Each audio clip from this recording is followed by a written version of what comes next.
Today I'd like to talk about conversational connectors and the ways they can add more depth to your second language or your language learning. So, what is a conversational connector? Well, they're just short phrases that you can use between other phrases, or you use them to introduce another phrase or to end another phrase.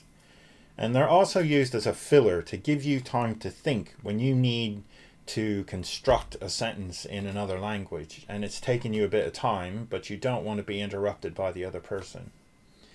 Now, some of these fillers can be used for elaboration, but it gives you more time to think. And so you can say something, in the conversation, to be more precise, I think ... Or, okay, well, more specifically, let me add that,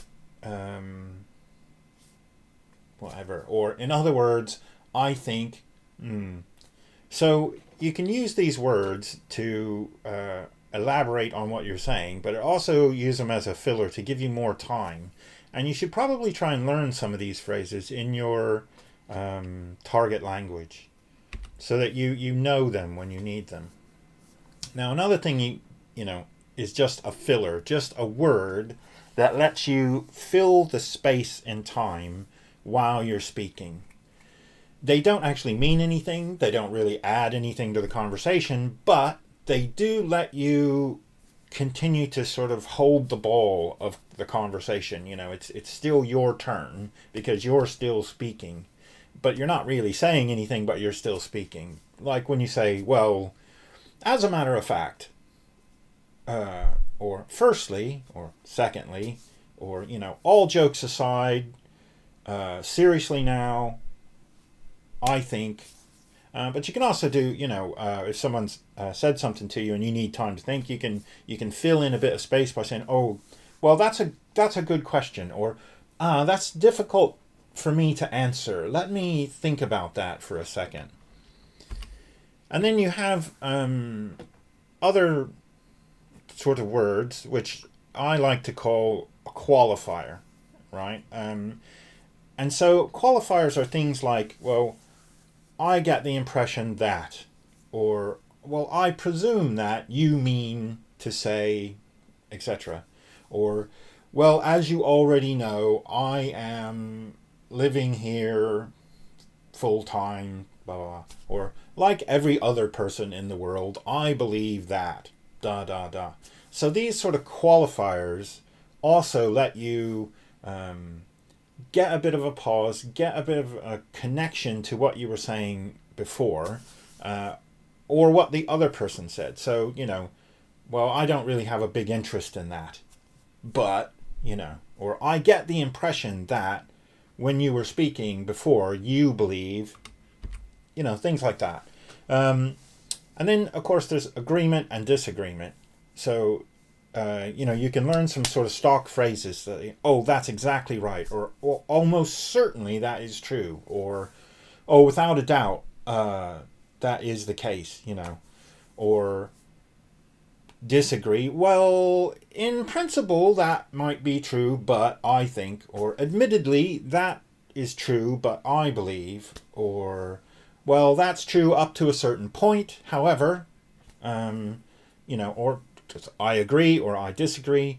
These are very, very useful connector phrases, and you can use them all the time. You don't need to formally use them. They're just a filler. Now, the other thing you can do is you can use them to switch. So if you're talking about something and you're really finding it difficult to talk about it, you might want to switch to another topic that you are more familiar with. And so if you can relate it by switching, you can say, well, I don't know much about French politics, but, it occurs to me that actually in the United States we have da, da, da. Or, oh, by the way, did you know that I'm going on a holiday next week?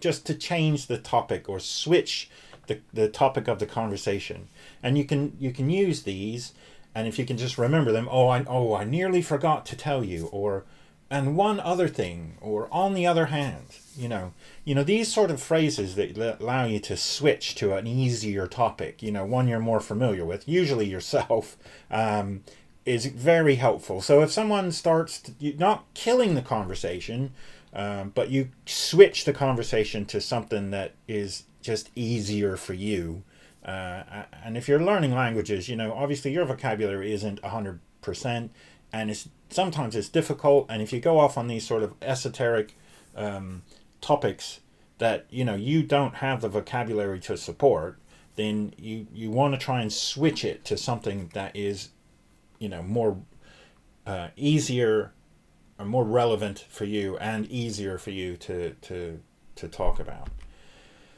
Now, I did promise that the most important phrase that you really should learn here, and in my opinion, it's a really good phrase, and you should just learn this straight away, and that phrase is, "My friend is paying." So it's a bit of a joke, but it's useful.